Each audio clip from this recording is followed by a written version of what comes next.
Asante sana mwandishi wa habari. Mimi naitwa Dr. Veronica Shao, ni mkurugenzi wa shirika la Kishai Tanzania. Kishai Tanzania ni shirika lianza kama mtandao miaka 33 iliyopita, na alikuwa linashughulika zaidi na ukimwi na elimu ya afya uzazi. Kwa kweli mwanamke ndio anayezungumzwa. Mwanamke anazungumzwa sana kwa sababu kwenye jamii mara nyingi akina mama sio wanaochukulia kwamba ndio wenye uamuzi ya juu ya kuamua kitu. Kwa hiyo anayeamua kitu katika familia zaidi mwanamume. Kwa hiyo hata kama ni kwenda hospitali kupima, kama mama yuko tayari kupima, kama baba hayuko tayari, ina maana hicho hakitafanyika.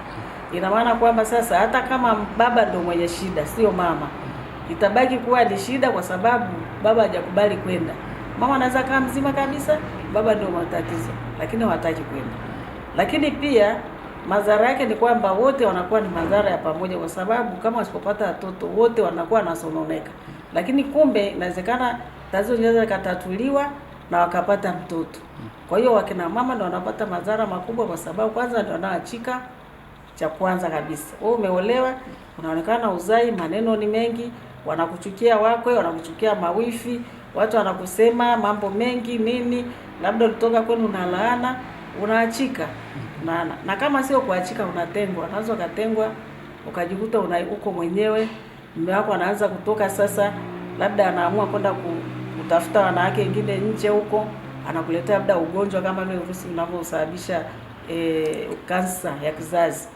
Anatafuta kutafuta wanawake watoto nje, kumbe pia anamletea mke wake magonjwa ambayo ni ya kudumu.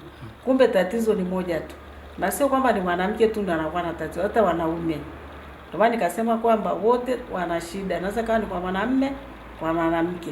Lakini mwanamke ndiye anaathirika zaidi.